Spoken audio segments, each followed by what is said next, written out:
Hey, it's Chuck. Today, some thoughts on spring practice number 2, an awesome recruiting update, and either most of us or the Ohio State beat is way off on something. Let's get it. And I don't think he's going to throw the ball as much as he thinks he's going to throw the ball now that Chip Kelly's on board. And I'm happy about that. More quarterback. The truth is Ryan Day has made a change philosophically, but it's none of those. You all know who wins. LSU is the drunkest fan base in the country. That means we've got. And welcome in. Day 2 of spring practice is complete, and we got a lot of information. ESPN came out with a list of the top 10 quarterbacks in college football that I wanted to go over first.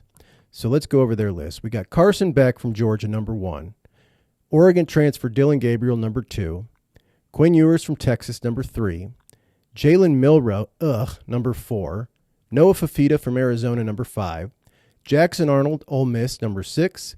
7 is Jalen Daniels from Kansas. 8, Shedeur Sanders, Colorado. 9, Cam Rising from Utah, who spent all last season injured. And 10, Cam Ward from Miami, who we all know very well. Now, I think these lists are always pretty stupid, and I don't even know what they mean by best. Like, who's the perfect fit in their system? Who's the best NFL prospect? Who's going to put up the best stats? Who's going to lead their team to a national championship? There's a whole lot of ways to categorize best. But the quarterback of the number 1 or number 2 team in the country is not on that list. The Big 12 champion quarterback, Will Howard. Will Howard, the guy with the best skill guys to play with, the guy with the best defense to play with. The only real contender for skill players on that list would be Texas, in my opinion, and Ohio State's got it. The only real contender for the best defense is Georgia on that list, and I still think Ohio State's got it. So I think it's a bit of an oversight on their part. There's a whole lot of folks who are somehow not noticing what's going on at Ohio State and somehow sleeping on the Buckeyes, but I like that. They're quick to make these jokes about all the players that they bought and it's great what money can do for you, etc., and kind of forgetting that along with that came all those great players and all those players coming back, and that actually does make a team better. I don't know, man, but it really seems like the country's sleeping on the Buckeyes. And, hey, I like it that way. I hope that Will Howard is seeing what they're saying about him. But if you listen to our Ohio State beat, there is a growing number who aren't so sure Will Howard is going to crack that top 10 list. Because they now think, after 1 or 2 practices, that he is in a serious competition with Devin Brown.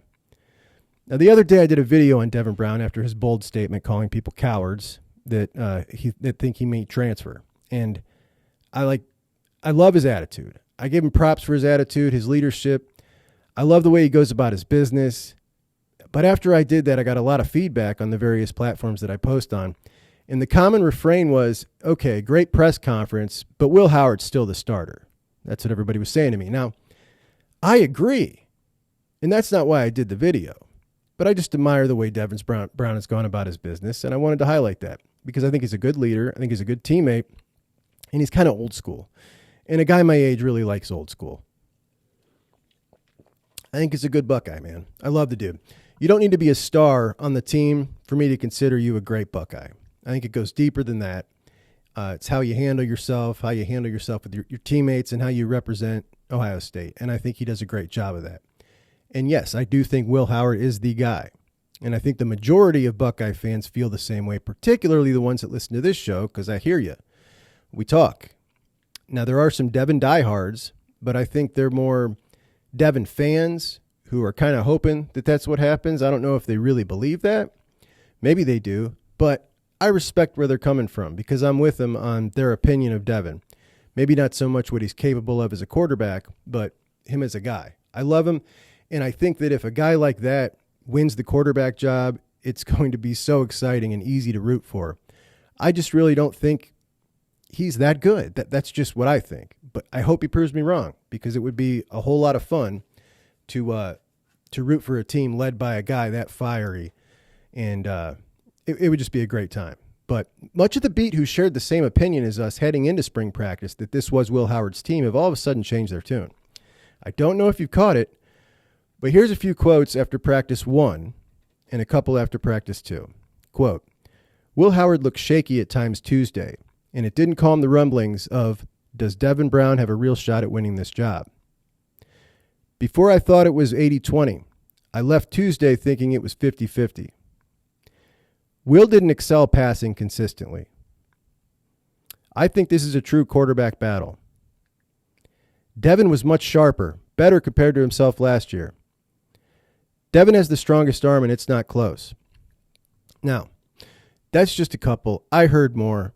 I'm sure you did too. But I got to wonder how you can go from thinking that this is an 80-20 quarterback competition. Then you watch 45 minutes of spring practice on a Tuesday that features quarterbacks throwing on air, and all of a sudden you think it's 50-50.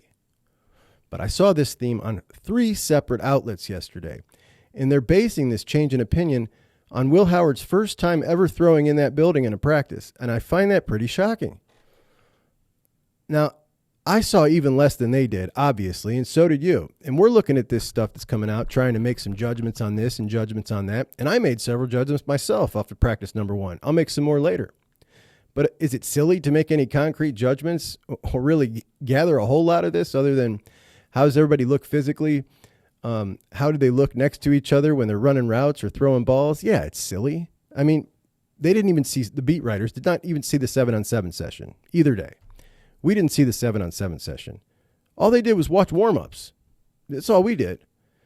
And all of a sudden, you're going to change your whole tune that you had going in, that this was kind of an 80-20 competition to now it's 50-50 off of that? I don't know, man. It seems weird. You know, it seems really crazy to me.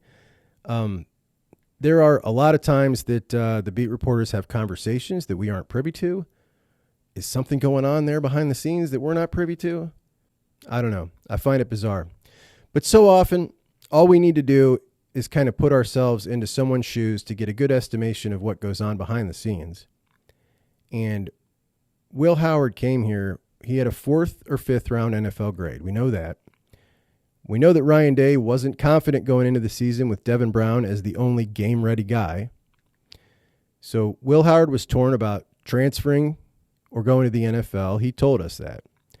So if we're Will Howard and we're going to transfer somewhere, are we going to risk going somewhere and riding the pine over? Because if he goes somewhere and rides the pine, that 4th or 5th round draft stock goes to 6th, 7th, or undrafted free agent. So while we'd love to go to the place that can develop us most and is the best, which is Ohio State, are we really going to roll the dice on going to a place with a 50-50 quarterback battle against a guy who was top 5 in his quarterback class, in Devin Brown? I mean, when we're talking about it that way and talking about that kind of money that he's risking, I just don't think so. So, look, I said the other day when I was talking about Devin Brown that I don't believe Will Howard came here without some kind of assurance that essentially, look, if you're the guy that I see on film, then yes, you've got a leg up on this battle. But, hey, the beat seems to think it's 50-50. Hey, I want to be clear. I'm not a bang on the beat guy. That's a common refrain in a lot of shows, and it's not always fair. Sometimes it is, but it's not always fair. But I'm going to say I think they're wrong here. And I'm certainly not trying to pretend like I know more about the inner workings of the program than the guys who do this for a living, that have access to inside conversations that they don't share with us. And sometimes they use those conversations to shape the things that they say to us. But we don't have to look too far back to see an example of them being way, way, way wrong. All we got to do is pull up some episodes of a couple of their shows after the McCord transfer. And it won't take long before we hear, no, silly Ohio State fan, there's not going to be a transfer quarterback brought in here. Because like always, silly fan, you don't think this through. If they bring in a transfer quarterback, the whole room's going to leave. Air Nolan won't come. We heard it nonstop. All the quarterbacks are going to leave. Air's not going to come. They repeated it over and over and over again for weeks on end in a pretty condescending way, I might add. And obviously they were quite wrong. Now, I think as a whole that we're lucky to have such a huge beat. We do. It's the biggest in the country, for sure. And I think because it's so competitive that the competition has made a lot of them good, and a lot of their shows are really good. And I respect a lot of those guys, some much more than others. And some of them started off just like us as fans of Ohio State. So I like those ones even more.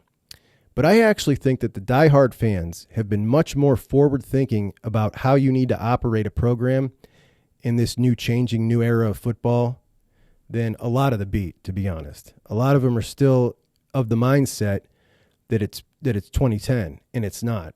Things are a lot different, and you need to change your way of thinking, and we've seen that Ryan Day has changed his way of operating, and that example with the transfer quarterback is just kind of one way where most of us were a step ahead of what they were telling us. So, is this a 50-50 conversation? Could it be possible that Will Howard looked stunningly bad, and they saw him look so bad that all of a sudden their minds changed?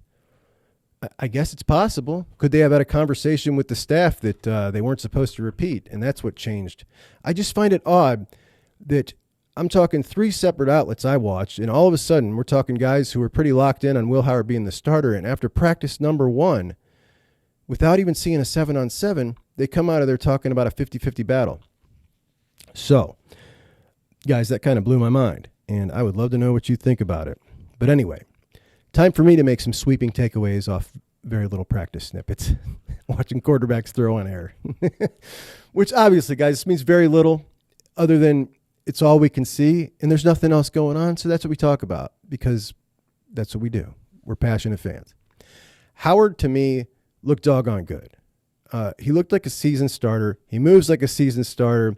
Everything he does just screams like quarterback. I think if you saw him in the grocery store, you would say that dude's a quarterback. That's just the vibe he gives me. And it's not surprising. He started a ton at Kansas State. And, you know, we've seen him throw the ball a ton. He knows what he's doing. I really like the guy. I think he's going to be excellent. And I think he has a shot to be an NFL starter at some point. Now, we heard from several of the guys on the beat today that he did better than he did Tuesday, which I think is interesting because I didn't hear after Tuesday anybody saying that he did bad. But I think we're kind of catching the vibe now that maybe overall it didn't go too great Tuesday in the warm-ups. Again, they didn't see 7-on-7. So I take very little from all this other than it's fun to talk about. Devin Brown, it was said that he has the strongest arm by far today. I quoted that earlier. I'll tell you what I noticed about Devin Brown. These guys were all throwing on air, right?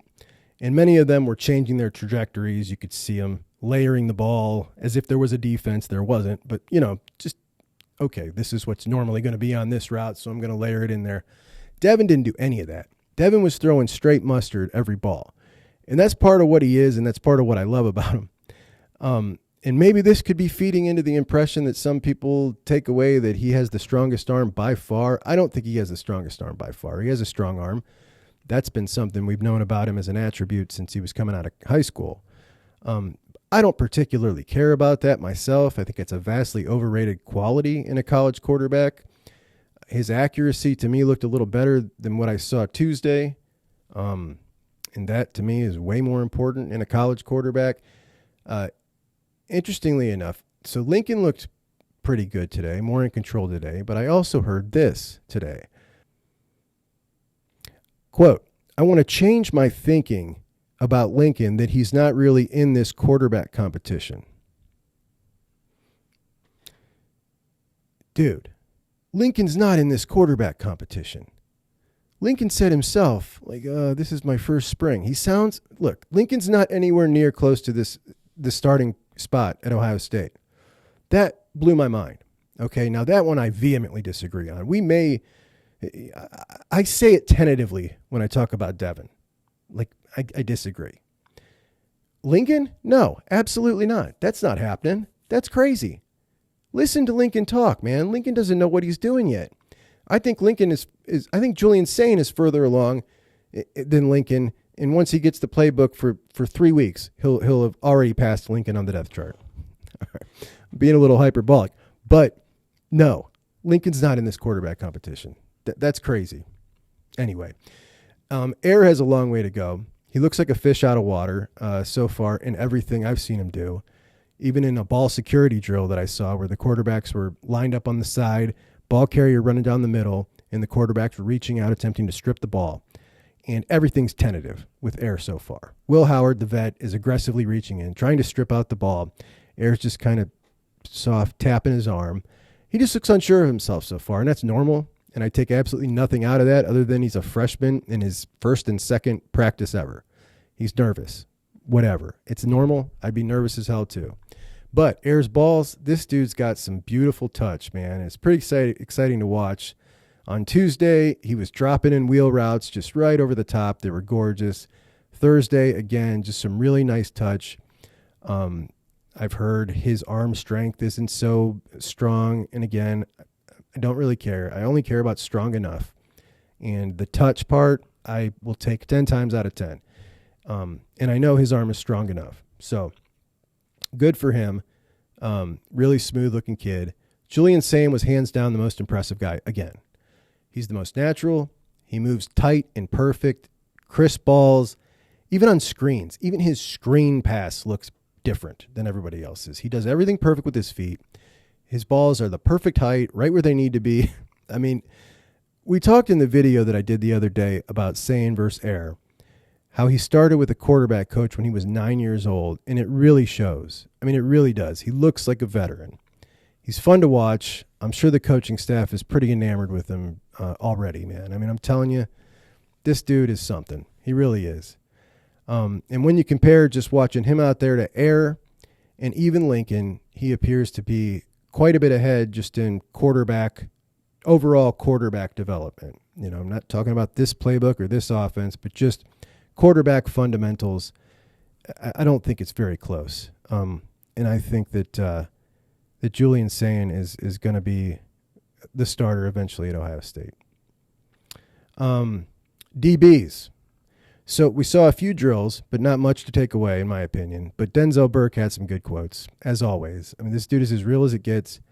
He never holds back. You know, last year he basically said when we were, they were winning games, but not by a lot. And he's just like, we suck. We're Ohio State. We should be burying these dudes or something to that effect. And I just love it when we have one guy who's kind of a leader on the team who talks in that way. I think it's always much more fun. But they asked him why he returned, and Denzel said to make more money. Now, we know he thought he was worth the top 10 pick, and he's come back to prove it and make more money. And I'm not doubting him for a second. The dude's all business. We know what he can bring on the field, and he works hard. So I think he can get to that top 10 pick, and I can't wait to see it this year unfold. He also said that it is definitely natty or bust. We got to win it all, and that's refreshing to hear. So often we get the canned one day at a time response, or, we're working on this and working on that. I like somebody to come out once in a while and say something like that, and we can always count on Denzel to be that guy. On the 7-on-7 battle today, he said the wide receivers had a good day on Tuesday, but we got them back today. And that's awesome to hear. The wide receivers are young, and the secondary, I don't know, there's a lot of vets here now. You got Denzel and Iggy, and the wide receiver room is not as proven anymore. And outside of WHAC and Carnell's coming in, a little bit of experience last year, but it's nice to hear that the wide receivers are beating them. And he mentioned JJ, Carnell, and Emeka by name. The fact that he put JJ in there with them is really interesting. Obviously, JJ is going to be one of the most interesting storylines of the year. How much is he going to play? How early is he going to play? I'm also really curious about Brandon Inniss. It's so easy to sleep on some of these guys that we have already because Jeremiah coming in, he's just such a different player. But Brandon Inniss is someone that I've been really looking forward to, and he looks fantastic. I saw a picture of him. I'm going to put that up. So excited to see him and see what he's got this year. We got to see that one awesome touchdown last year. He looks next level. He looks like he's got the opportunity to really pop, and I think he will. So they're on spring break next week. We'll hit some more on the wide receivers. I got some more to talk about them next week, and linebackers as well. Let's roll on a defensive line because I think this is really exciting. And I'm going to put a picture of Caden McDonald up here if you have not seen Caden McDonald lately. He is 6'3", 326. He looks absolutely amazing, and he can move. This dude is the same height and weight as Tyleek, but these are very different bodies. He is rocked up. I mean, we're talking a lean 326, and his bottom half is ridiculous. His thighs are insane. Tyleek Williams' take on Caden McDonald, he's an animal. You haven't really seen it, but he shows it all the time in practice. And I obviously, you believe it when you see that body. That's insane, man. It looks pretty clear what we're going to see this year. I'm assuming Tyleek and Ty Hamilton will be the ones, and then Cade McDonald and Hero Canoe are going to be the twos. Hero Canoe looked fantastic at 6'5", 305. He is he's just looking bigger and bigger. These guys in the middle, they're not behemoths, but this is very big. This is a very big athletic unit that is not going to get pushed around, and they have the ability to make some big plays. And Jack Sawyer said, sometimes I look around and I'm just like, damn, we're big. And they do. They look very big and athletic, and I think Hero Canoe, my breakout player of the year, and Caden are going to be a really awesome second unit that aren't going to miss a beat when they come in and rotate in, and I hope that they're rotating in a lot more. Freshman Edric Houston, 6'3", 270, is every bit of that, and he looks like he can pretty easily put on some more lean mass. So a lot of talk about him being in the mix right now as a true freshman. I think that's great. I think they need to focus on playing these guys that come in that are as good and as physically developed as guys like Edric are early. It's something Georgia has been doing for a while. It's working out really well for them. Last year, their freshmen played twice as many snaps as our freshmen, and I think that that's something we could strive to do better at. Kenyatta and Caden Curry and their drills look really good. Caden Curry is a guy that I expected to pop last year towards the end of the year. Not quite, but I'm looking for it this year. Caden Curry is an absolute beast. I really think that he can be a difference maker at times. And we know what we got with our starters, and Jack, JT, Tyleek, and Ty. We got a lot of ties, and Tywone Malone too. Tywone Malone, last chance, buddy. Let's see what you got. But those guys behind the starters, that's what's going to make the difference. And I think that the defensive line in general is in a great spot, and we got a lot of talent. And as we know, this is always the difference when we've gone up against the best of the best and we've lost, is they've had two waves of monster defensive linemen who were big, athletic, and nasty. We've been trying forever to get that level of talent at that spot. And, these guys are just the rarest of the rare, those guys. And it's incredibly hard to find them, incredibly hard to recruit them to your school. But we've got a promising-looking crew right here. Really promising-looking crew. So next show, we're going to go over offensive line, wide receivers, and linebackers, and returners. But before we wrap this up, some big recruiting news. 2025 Ohio State quarterback commit Tavern St. Clair has received his 5th star in the updated 247 rankings. This gives the Buckeyes 3 of the top 6 commits in the country in the 24/7 rankings. Devin Sanchez clocked in at number 3, Naeem Offord, number 5. And the 2025 class has a chance to be very, very special, with offensive tackle commit Carter Lowe from Toledo Whitmer ranked at number 33, just outside 5-star range. I'm hoping he gets it. Cornerback commit Blake Woodley out of Maryland cracked the top 100. Edge Zahir Mathis out of Philadelphia at 121. And the first wide receiver commit in the class, Javon Boggs, is rapidly rising in the recruiting rankings, and he just won an MVP at an Under Armour camp last week. That's reigning Mr. Florida. What did we say there? From the Florida Dairy Farmers is who gives that award. Jamie French, awesome 5-star receiver, also from Florida, got a crystal ball from Steve Wiltfong to the Buckeyes yesterday, as did Vernell Brown, another Florida wide receiver. He's a top 100 prospect, excellent return man, dynamic athlete. He has a lot of fans that think he's underrated as a top 100 prospect. And I don't know about that, but the dude is legit for sure. But I think a lot of people are sleeping on Javon Boggs. He doesn't have the twitchiness of these two or the height of French. But this guy, if you watch him, we're talking polish. This guy looks like a 3rd or 4th year college wide receiver. He does everything right. I mean, everything right. He is super advanced. No, he's not a burner. Not super big, but he's thick, he's sturdy, and he makes every catch. And he does it all like a wide receiver has been coaching him for 20 years. So I'm not sleeping on Boggs. I think he is going to have a very good career, and this receiver class is looking really good. There's some more in the works too. and we will do that in a recruiting show next week. But friend of the show, Trey McNutt from Shaker Heights, has been bumped up to the number one safety in the country by 24/7. Congratulations, Trey. There are no crystal balls for Trey, and Trey has yet to tell us what he's doing. I think it would be fitting if he made his announcement right here.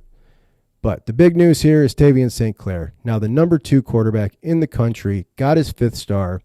I'm really happy that the Buckeyes identified him early, and that's really awesome when we can get in on a guy, an Ohio kid early, and have him recruit the class, which he's been doing a great job of, along with Devin Sanchez.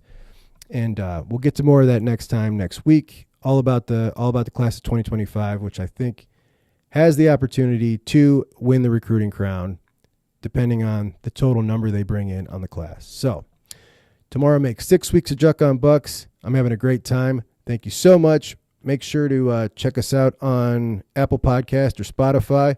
Talk to you soon. Juck on Bucks out.